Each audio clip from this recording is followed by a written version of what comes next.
Hello, everyone. Thank you for being there. It's an honor to present you today another episode of Poets Corner or the Let Be Happy podcast. Today with me is my co-host, Rosamund Graubel. Hello. Hello, how are Delphine. you? I'm all right. How are you? I'm fine, thank you. With me, Delfina, and we today have a special guest, and he is Almiro Andrade, and he is going to. Hi, how are you? Hello. Hi guys. So how would you introduce yourself? Ah, Hi, I'm Almiro. I am a Brazilian British artist in the UK. I am an actor, director, producer, dramaturg, and theatre translator. Oh, I also teach at the BA Acting and Performance and Contemporary Theatre Performance at the University of Arts London. Really, really very impressive, very multi-talented. So thank you so much for being with us today and our audience. And I think I'll dive straight in. So yeah. you have lots and lots of things that you do. How do you keep all that energy up? Are you renewed by all your projects? And how do you do all of this? Because it sounds fantastic. Who says that the energy is up? uh, uh, I think what happens is that when you have so many projects to go through, you end up compartmentalizing them in your mind. So sometimes it doesn't work, but when it works, it allows you to have clear pictures of what things need to be, where they need to be, and when they need to be by. Uh, um, During my doctorate, was my first investigation, my thorough investigation onto the role of a theatre translator. One of the chapters that I wrote was on the dangers of wearing too many hats, because once you get into a process and you tell yourself, oh, I can definitely write, direct, act, and do everything, it will get to a point that those roles are going to start competing with each other, because the role of an actor has needs that the role of a director doesn't, or the role of the writer doesn't. And that's why I started really getting into dramaturgy and the role of the dramaturg, because I think the role of the dramaturg allows that support for everybody into the production team to understand that they're all on the same boat, that they're all together telling the same story. So your first approach in art was sorry, where you were born? I was born in Salvador da Bahia in Nice. Brazil. I love uh, Brazil. Such an amazing country. it's gorgeous. It's gorgeous. It's unfortunate. I'm going through very tough times. We've just been through very tough political times, and now we're Mm. going through very tough climate times, with especially at the south, with the floodings and hundreds of people disappearing or dying. So if you can donate, guys, there are several websites that are accepting donations. At the Brazilian embassy, there is a point of donation, especially for clothes, for winter clothes, Hmm. because now in Brazil it's winter. Mm. So there's a lot of people that lost everything and they have not even clothes to wear. So if you can donate, please do. That's great. And we'll put those links up on our social media as well for people to do that and find it easily as well. Yeah. Yeah, and speaking about that, we have been diving into your social media, and we saw that you support a lot of causes. One of this one of that one is this one. And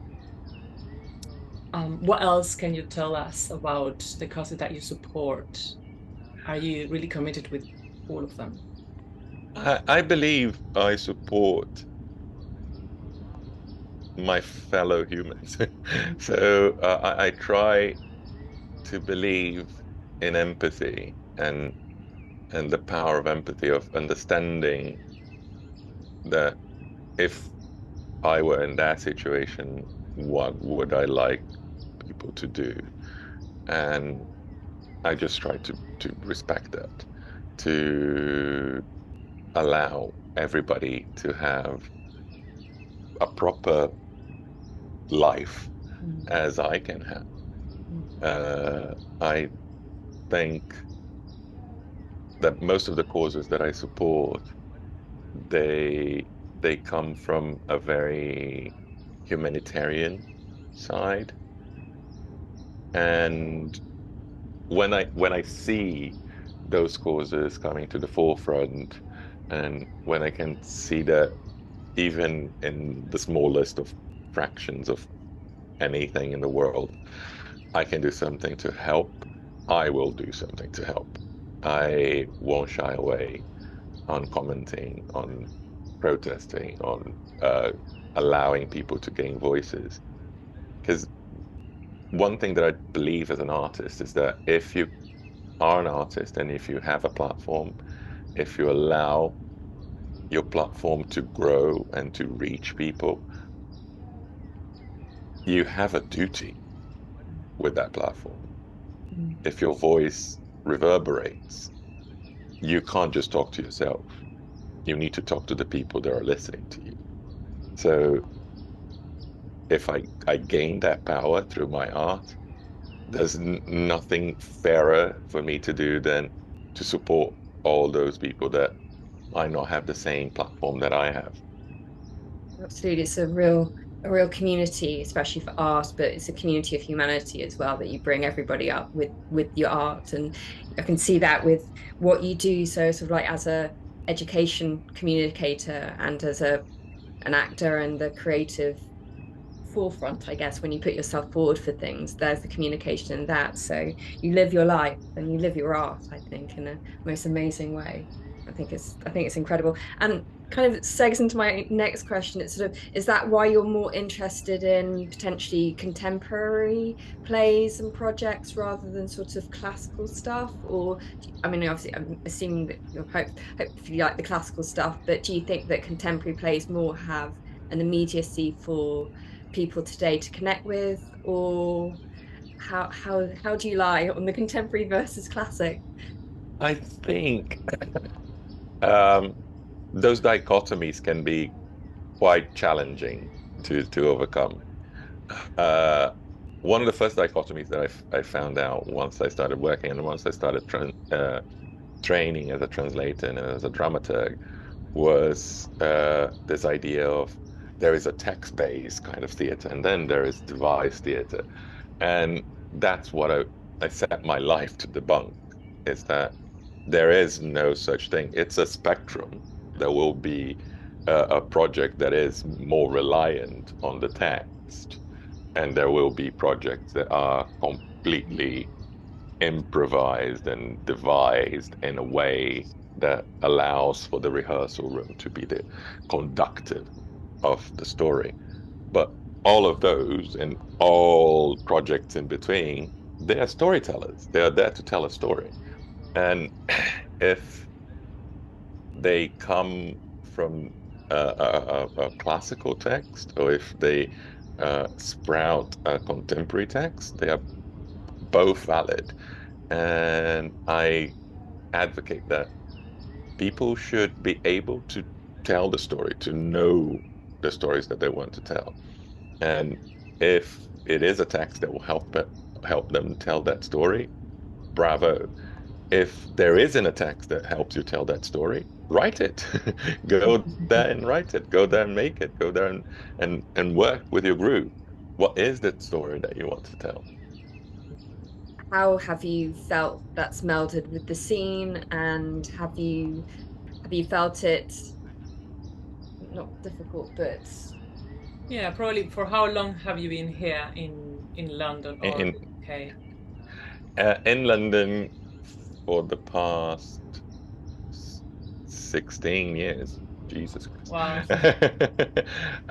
Yes. So I think Yeah. as many of my fellow artists and fellow um, expats. uh, it's when you live so long away from your home country, you end up being a foreigner in both countries. So, uh, uh, because you build a home and there's a new place that you call home, and you feel home in a different way, in a different aspect, in a different perspective. Your perspective towards your home country as well changes because you're not constantly there, Yes. and you live that experience in a different way. You live that experience more as an spectator than one of the characters of the story. Uh, but as I am very fond of Augusto Boal's approach to theatre, I believe that we are all spectators. We are all actors, even though we are still watching the story. We're still actively helping the story being told.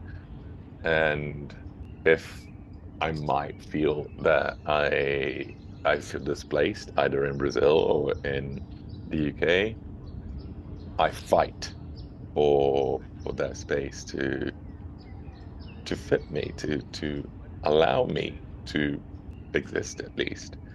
Uh, I think it's basic human needs of respect, understanding, and and community.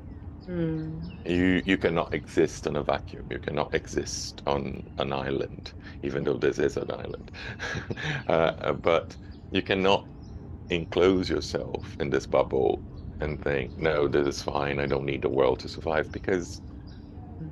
you will learn in a very hard way if you do that, that is not possible. So build your communities, build your families, build your structures around you. I think that is what post interculturalism will be.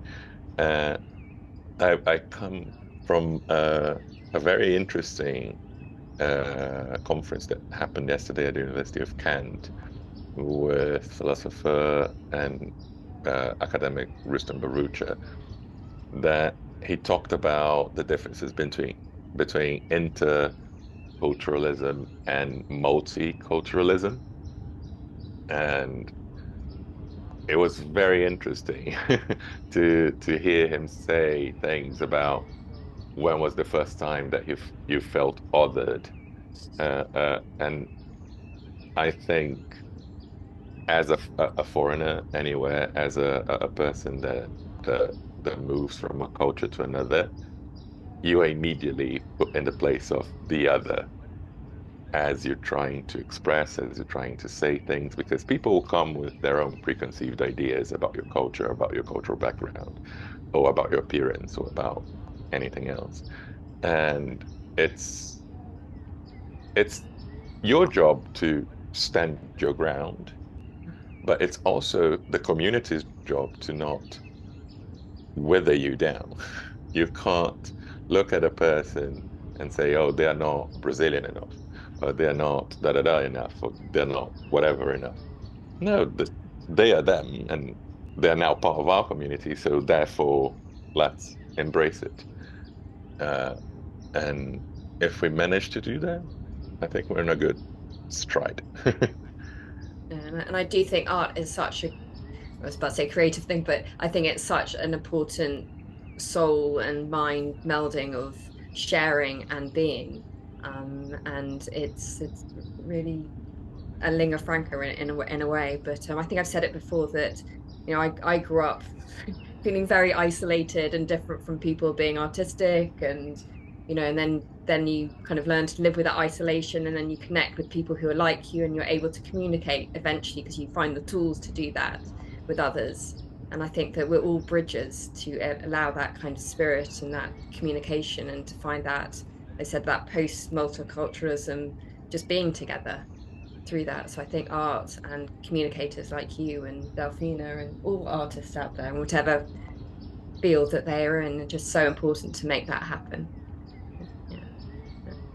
Definitely, definitely. And it's lovely to see you guys making a podcast and bringing new voices to speak up and to tell their stories as well. That's what we're all doing. That's what we all want. It's just to tell our stories.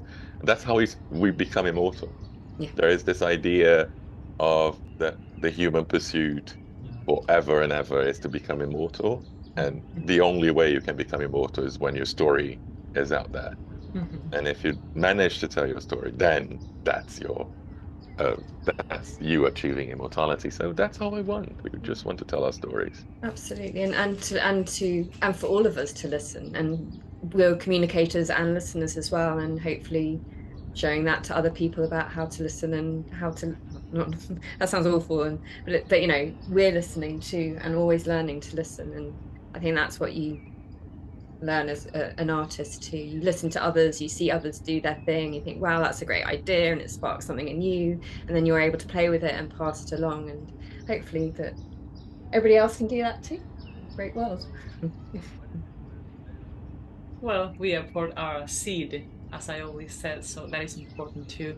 And how do you manage to find the energy for all the things that you do and to remain connected to yourself, and how to, yeah, and try to not avoid, but not to be dragged by what is happening in the world, you know, and how do you manage to support yourself in a way, because we can be really sensitive sometimes, and I think you could be easily dragged by what is happening in the world. For example, now that you mentioned that in Brazil is having these all social things, and it is not a good time probably. And how do you manage to remain connected with your routine and what you are doing and find the energy to remain connected? Yeah. Uh, that's a fantastic question, Delphina. I I think each one of us has completely different ways of coping with that, and uh, I believe all of them is valid, all of them. But I believe that the main one is to remember your worth. Remember that all that you're doing is because you exist, it's because you are well enough to do them, and it's because you are capable of putting that out there. If you don't allow time for yourself to process, to understand, to uh, help yourself as you're going through something, there's no way you can help others. There's no way you can reach out. I think that is something very, very tragic that I believe it's a legacy of the pandemic period that our whole, our society as a whole, started to think that productivity is equitable to working nonstop. And it created this myth of if you have time, you can do something. And no, each one of us will have different times to process things. Each one of us will have different ways of dealing with trauma. Each one of us will have different ways with dealing uh, with the world situation, with particular situations that are happening to your particular life, to your particular community, to those around you. It is it is naive for us to think, no, if I just refocus, it will be fine. Because if you don't solve it, if you don't elaborate on the issues you go through, they will come back. They will return, and they will return more powerful and more debilitating. So if you have something to go through it. Don't be scared. And if you need help, ask for help.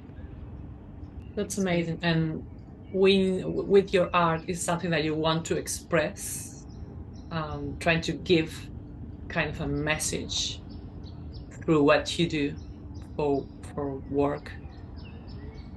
Definitely, definitely. What I try to do with all of my pieces and all of my work is to always empower the entire creative team, but also empower the communities that are coming to engage with the uh, piece. That it's it's about us. It's about each one of us. It's not about an individual in somewhere in this particular existence. No, it's about human connection. It's about being part of those tiniest, those gigantic communities, and understanding that you play a part in it. That regardless of how small that part may seem in the bigger picture, it's still a part. And if you were not there, that story would be very different. So uh, at the moment, I am rehearsing with my students on an adaptation that we're doing of J.B. Priestley's Time on the Conways, responding to your question earlier, Rosamund, on the classics. And it is very interesting to see how those young performers and theatre makers are responding to the story and understanding that it is about the bigger picture. It's always about the bigger picture. It's always about uh, what each one of us plays in that bigger picture, and that our existence alone impacts everybody else's existence. And there's a project that you are working nowadays in acting, or I mean, you mentioned these adaptations with your students. There is any other project in which you are involved nowadays?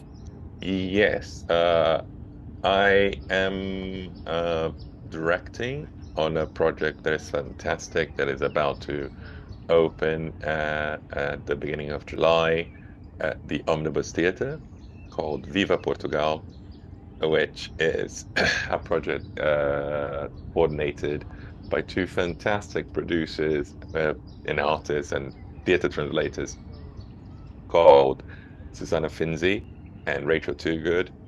Susanna Finzi is the main head and the person who came up with the idea for Viva Portugal, celebrating the 50th anniversary of the Carnation Revolution in Portugal.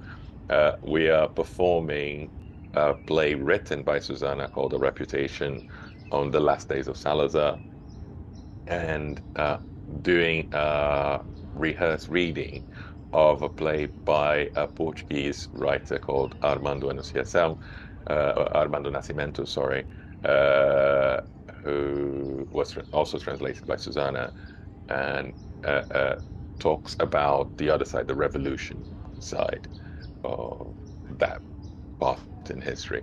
So if you're interested in revolutionary times, if you're interested in seeing how Europe went through this massive change and shift after the Second World War, and how this still impacts us today, I think this would be fantastic stories for you to watch.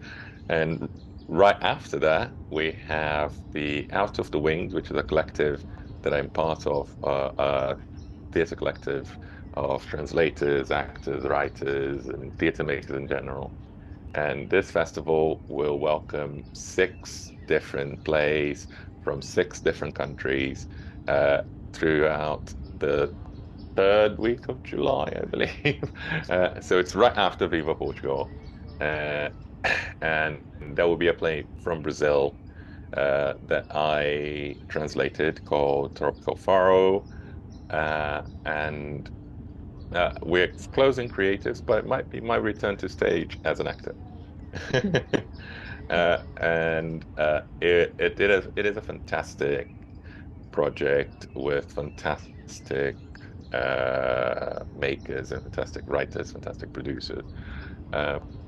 It is a celebration of international theatre, and especially theatre from the Portuguese and Spanish speaking world. So again, if if you would like to celebrate with us, please come.